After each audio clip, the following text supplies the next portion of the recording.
ब्रह्मा जी में आपस परिवार में तो मैं विवाद करा ही चुका हूं, लक्ष्मी नारायण में तो विवाद करा ही चुका हूं, लेकिन अभी तक शिव पार्वती में बाबा भोलेनाथ के यहाँ तो भी कोई लड़ाई नहीं हुई। ये तो लड़ाई एक बहाना है कराने का। नारद जी महाराज वही कार्य करते हैं जो संसार के लिए कल्याणकारी हो। उन्होंने सोचा कि भगवान भोलेनाथ तो तपस्या में बैठे हैं, चल करके माता पार्वती से मिलते हैं।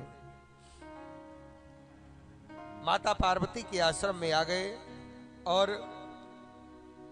वहां पर पहुंचे। माता पार्वती ने कहा, आइए नारद, आज तो बड़े दिनों के बाद में दर्शन हुआ आपका, क्या बात है? नारद जी बोले, माता, संसार में कभी किसी के यहां जाना नहीं चाहिए। बोले, क्यों, ऐसी कौन सी बात है?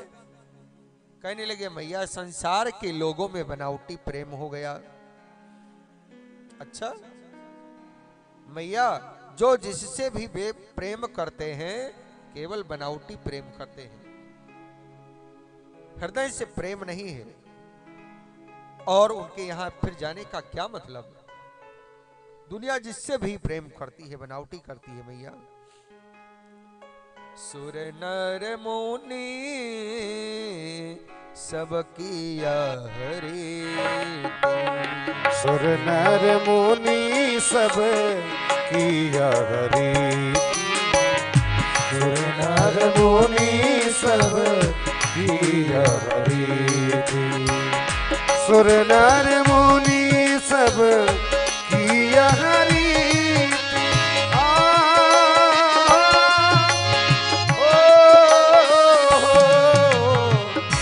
सुर नर मुनि सब किया हरि, स्वार्थ पानी करहि सब प्रीति, स्वार्थ लागी करहि सब प्रीति।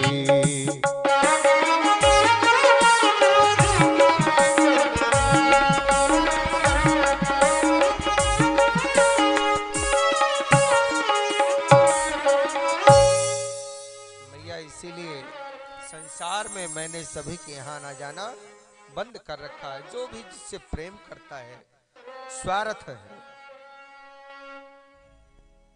और पार्वती बोले, मैं आपको क्या बताऊं नारद, मैं दुनिया को तो नहीं जानती, लेकिन मैं अपने पति परमेश्वर के बारे में बताऊं। हम दोनों में आपस में इतना प्रेम है कि आपको मैं कैसे बताऊं। यहां तक शास्त्र कहते हैं कि गुरु के द्वारा जो मंत्र दिया जाता है उसे गुप्त रखना चाहिए। गोपनीयम गोपनीयम गोपनीयम प्रयत्नतः, उसे गुप्त रखो। लेकिन मेरे पति तो आकर के, जो गुरु का मंत्र प्राप्त हुआ, आकर के तुरंत उन्होंने मुझे बताया। और अपने ध्यानस्थ समाधि में जो प्रभु का दर्शन होता है वो भी किसी को नहीं बताना चाहिए।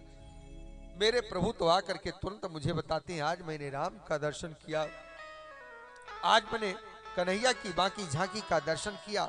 तुरंत इतना प्रेम करते हैं मुझसे नारद, मैं आपको क्या बताऊं।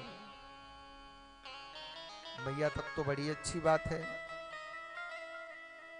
आपके पति आपसे प्रेम करते हैं, बहुत अच्छी बात है। लेकिन मैया, जिससे प्रेम किया जाता है उससे कोई बात छिपाई नहीं जाती। तो आपको भोलेनाथ ने एक बात जरूर बताई होगी। पार्वती ने कहा, क्या? कहा, मैया, जो 24 घंटे अपने गले में मुंडों की माला लटकाए रहते हैं, इसके बारे में भोले बाबा ने आपको बताया कभी? पार्वती ने कहा, अरे राम राम, ये तो कभी नहीं बताया। कहा, मैया, यही तो मैं कह रहा हूं, आप कहती है इतना प्रेम करते हैं, आप जानो आपका काम जाने। इसलिए मैंने कहा कि ये दुनिया स्वार्थी है मैया। अब आप प्यार करते हैं या नहीं करते वो आप समझो, ये दुनिया केवल बनावटी प्रेम करती है मैया। मैं तो चला, भोलेनाथ वहां से चल दिए। माता पार्वती अपने आवास पर अकेले बैठी हैं और सोचने लगी, अरे राम राम, जिसको मैं परमेश्वर मानती थी, इतना कपटी निकले। पहले क्या होता था, जब बड़े बड़े राजघरानों में जब स्त्रियां रूठती थीं तो अपने सुंदर वस्त्रों को उतार करके, आभूषणों को उतार करके कोप भवन में चली जाती थी। एक कोप भवन रहता था, आज भी अयोध्या जी में कोप भवन है, कैकेयी कोप भवन, ये जन्मभूमि के पास में पड़ता है। और जब कोप भवन में स्त्रियां चली जाएं तो समझ लो कि वो नाराज हो गई हैं। पति लोग बड़े प्रेम से मनोहार से मनाया करते थे।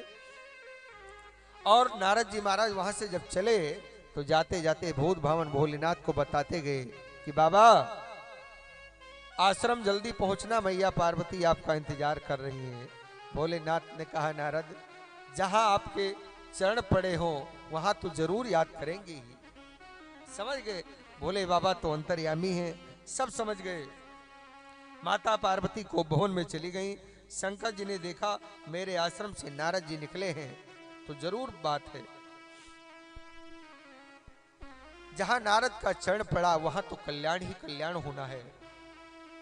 शिव जी ने कहा, क्या बात है देवी, आप इतनी उदास क्यों हो रही हो?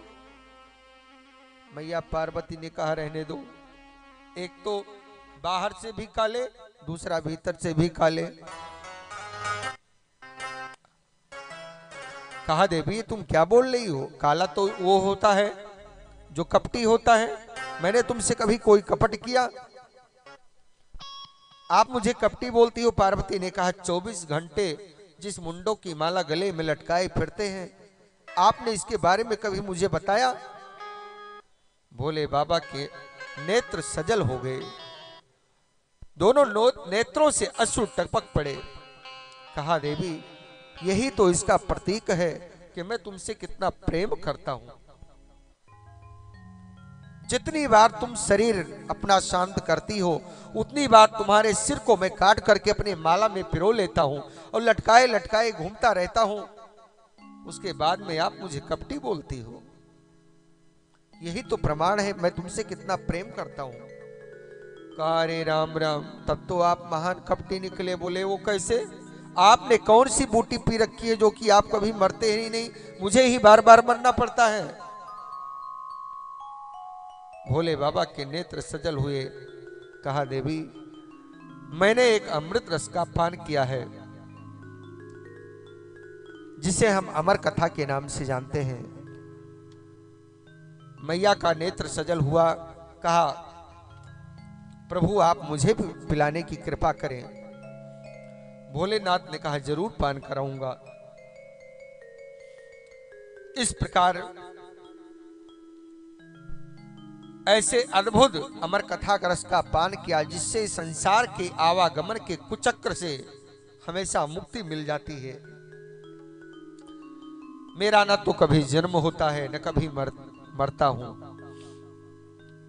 और मैया पार्वती ने कहा, वो अमृत पान भोलेनाथ आप मुझे भी कराओ। भगवान शिव ने कहा, भगवान की कथा सुनने के लिए विधान है, ऐसे तैसे नहीं। भगवान की कथा सन्मुख बैठ करके सुननी चाहिए और पालथी मार करके सुखासन बैठ करके सुने। शास्त्रों में पीठ पीछे बैठ करके कथा सुनना ये निषेध बताया गया है। कोई आवश्यक कार्य आ जाए धीरे से उठ करके साइड में बात कर लें, अनर्गल वार्ता नहीं करना चाहिए। बहुत सारे नियम बताए गए हैं। भोलेनाथ मैया पार्वती को कथा सुनाने के लिए अग्रसर हैं। भोलेनाथ देखिए कितने कृपालु हैं।